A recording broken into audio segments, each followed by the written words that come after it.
नमस्कार, आदाब, सत श्री अकाल। स्वागत है आपका +24/7 में। तो आज बात करेंगे कि आखिर अतिथि शिक्षकों में कैसे होगा विभागीय परीक्षा, क्या होगा उसका क्राइटेरिया, किनको देना पड़ेगा आखिरकार विभागीय परीक्षा और किनकी होगी बिना विभागीय परीक्षा के सिलेक्शन, नियमितीकरण। तो यदि अतिथि शिक्षक की नियमितीकरण होती है तो उस बेस पे जो फर्स्ट आपके विभागीय परीक्षा है वो किसको देना पड़ेगा और क्या होगा उसका पाठ्यक्रम। पात्रता परीक्षा जो पास कर चुके हैं क्या उन्हें विभागीय परीक्षा देना पड़ेगा या नहीं देना पड़ेगा।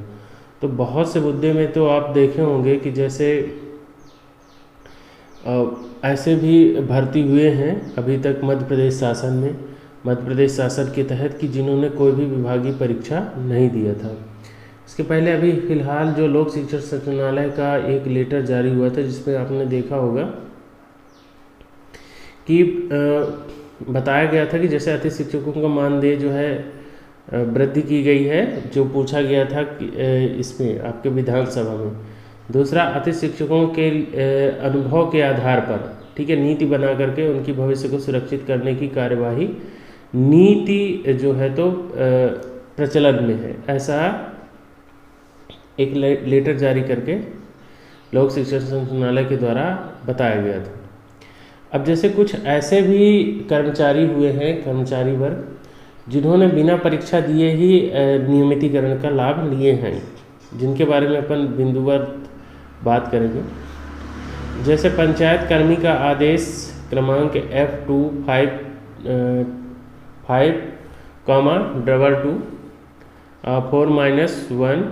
4-1,08 भोपाल दिनांक 4 सितंबर 2008 संलग्न है, जिसमें पंचायत कर्मी की नियुक्ति संविदा आधार पर की गई थी। इन पंचायत कर्मियों की भर्ती का कोई विधिवत पैमाना, लिखित परीक्षा आदि नहीं ली गई थी।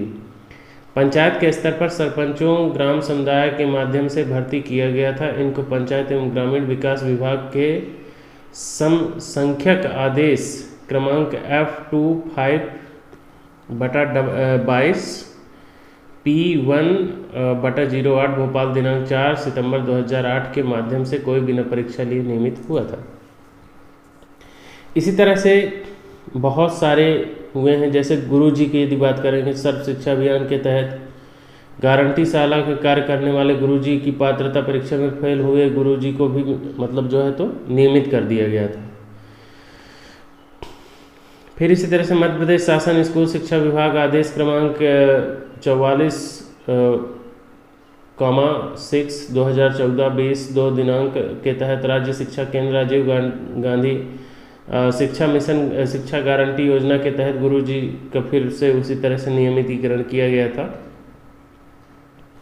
तो बहुत से ऐसे अभी तक में मामले हैं जिसे आप देखेंगे तो आप ये पाएंगे कि बिना परीक्षा दिए ही उनका नियमितीकरण किया गया है।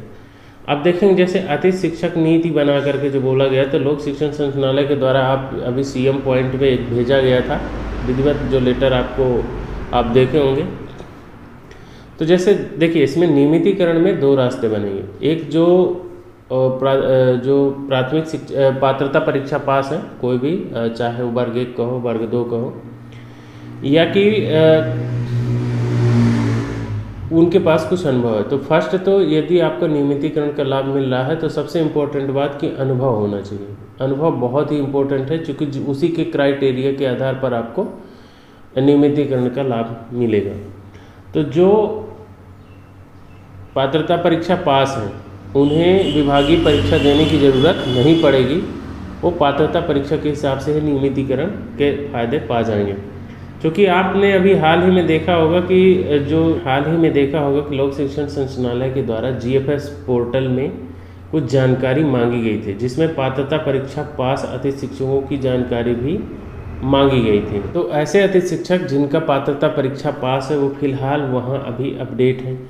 अब यदि कहा जाए तो जो अतिथि शिक्षक पात्रता परीक्षा पास हैं प्लस उनके पास कार्य अनुभव है लगभग नहीं तो 5 वर्ष का या 3 वर्ष का, ठीक है, और इसके साथ उनका बीएड डीएड भी है, तो ऑलरेडी नियमितीकरण के दायरे में ही आते हैं। उनको तो नियमित के बराबर ही वेतन मिलना चाहिए, क्योंकि वो ऑलरेडी व्यापम भी क्वालिफाइड है, तो उनमें तो कोई डाउट ही नहीं है।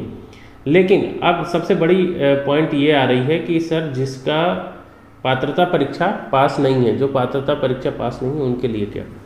तो जो पात्रता परीक्षा पास नहीं है उन्हें सिंपल है कि उन्हें पात्रता परीक्षा देना पड़ेगा, विभागीय परीक्षा देना पड़ेगा। ठीक है, उनके लिए विभागीय परीक्षा ले करके और उन्हें नियमितीकरण का लाभ दिया जा सकता है।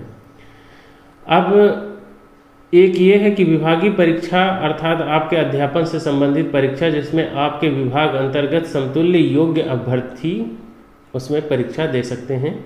तो जैसे जिस कैडर में आप पढ़ा रहे हैं, जैसे वर्ग 1 में पढ़ा रहे हैं तो वर्ग 1 का विभागीय परीक्षा, वर्ग 2 में पढ़ा रहे हैं वर्ग 2 का, और वर्ग 3 का पढ़ा रहे हैं तो वर्ग 3 के हिसाब से विभागीय परीक्षा आपकी ली जाएगी। इसका पाठ्यक्रम भी अलग रहेगा, उसके बारे में भी चर्चा करते हैं। तो विभागीय परीक्षा में जो मौका है तो मतलब डिक्लेयर ही है कि जो पात्रता परीक्षा अनुत्तीर्ण है, अनुभव रखते हैं लगभग नहीं तो 3 से 5 वर्ष का, ठीक है, उन्हें ही विभागीय परीक्षा देने का मौका मिलेगा। अब पाठ्यक्रम की बात करें यदि तो शिक्षक वर्ग 1 अध्यापन संबंधित, जिसमें कहा गया है कि 12वीं तक के सामान्य क्वेश्चन पूछे जाएंगे।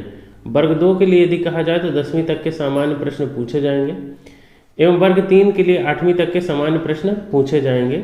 साथ ही कुछ सीडीपी जो चाइल्ड डेवलपमेंट प्रोग्रेसिव उसके क्वेश्चन तथा तार्किक क्वेश्चन भी आपके बन सकते हैं। ठीक है, और पात्रता परीक्षा पास वालों को नहीं देना होगा जो है विभागीय परीक्षा, क्योंकि आपको भी ये पता है कि पात्रता परीक्षा के बारे में जो गवर्नमेंट का गाइडलाइन है वो ये है कि ये आजीवन वैध रहेगा, इसे कभी भी